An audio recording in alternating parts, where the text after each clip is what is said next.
dito ng 10,000 agad, babayaran ng 90 days at meron lamang 540 na interest rate. Hello mga kautang, welcome back dito sa aking channel. This is Clarice, ang inyong number 1.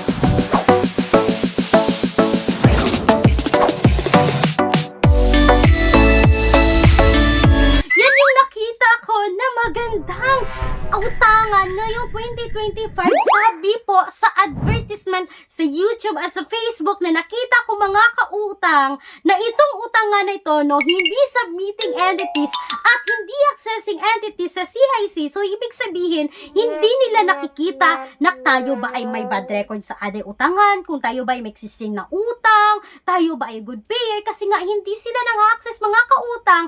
Pero naka-SEC registered ang utangan na ito, pero hindi ibig sabihin mga kautang na naka-SEC registered ay okay ng utangan. Kaya ngayon, hayaan niyo muna ako na pag-usapan natin itong sikat na utangan ngayong 2025 mga kautang na ang dami kong nakita na mga nagbigay ng magagandang reviews, nagbibigay ng mga negative na reviews about sa utangan na ito na makikita sa Google Play Store or sa App Store, na kung ayaw nating i-install ito, kung ayaw nating i-download, may mga alternatives tayo nun. Apply direct website, hindi kailangan mag-install, hindi kailangan magbigay ng permission na i-access yung phones natin mga kautang. At hindi lang yan, hindi ito nag-auto-decline kasi tatawagan ka pa for loan evaluation. At mga kautang, may offer din dito na 0% interest kapag kayo ay first time loaner at may mga 30 days repayment rin. Yung mga alternatives natin na subok na anang nakararami na makikita sa description box or sa pin comment section na video na ito, pero hindi ibig sabihin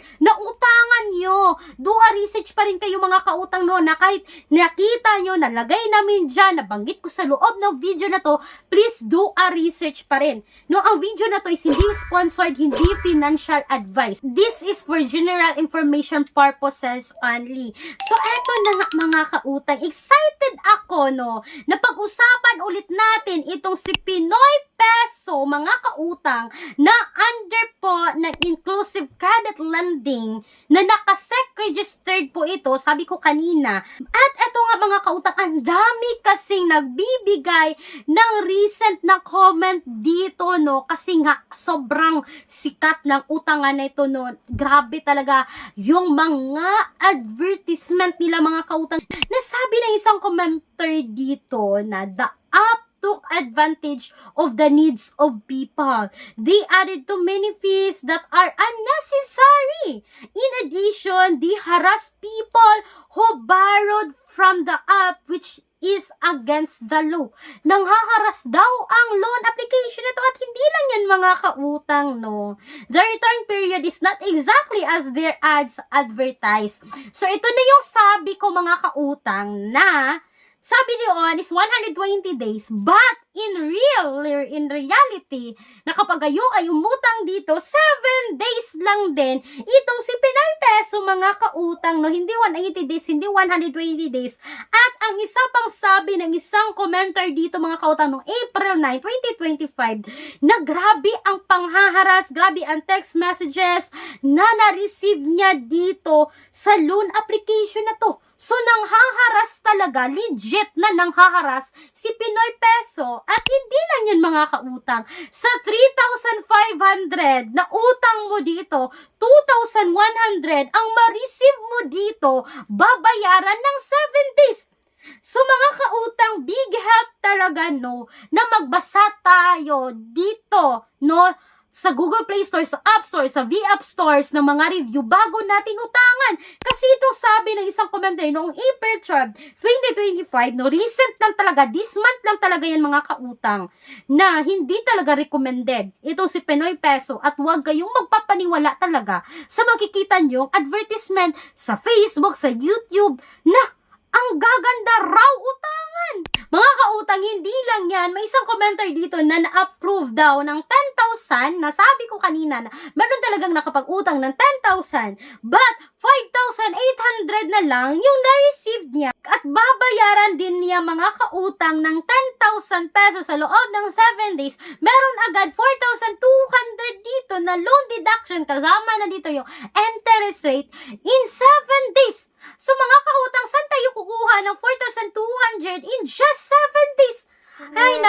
Pinoy Peso, no? Ang galing talaga ng mga advertisement ninyo, no? Kaya ang dami ding nabibighani, napapaklik, napapa-download, napapa-apply nyo talaga kasi nga sa ganda ng advertisement nila sa mga social medias, mga kautang. Kaya for me, no, do a research talaga or sa kahit anumang utangan online, hindi lang dito kay Pinoy Peso, but bago kayo susubok na umutang sa kahit anumang utangan online, do a research pa rin kayo. Please, basahin yung maigi yung mga terms and conditions bago uutang sa kahit anumang utangan online. And mga kautang, speaking of bank personal loan, yes, legit yun. No, yun yung legit kasi bank yun. Bangko po yun, hindi yun online loan application, mga kautang. At since bangko siya, mga kautang, ang dami talagang qualifications and requirements para kayo ay pwedeng makautang dito. Ito'y lahat yung mga requirements na kakailanganin nyo, as you can see ngayon sa screen. Kung sa tingin nyo ay qualified kayo dito, meron kayong sapat na kita, income, mga kautang, na hindi bababa na 20,000 sa loob ng 1 month, ay pwede kayong sumubok na umutang dito. And please take note, no, that all applications submitted is subject for bank approval. So, hindi ako magde-decide kung kayo ay approve dito kasi bangko po to, mga kautang. Nagpa-process lamang ako, nagbibigay lamang ako ng mga details, but si bangko pa rin yung mag-decide, no, pagkatapos ng loan evaluation.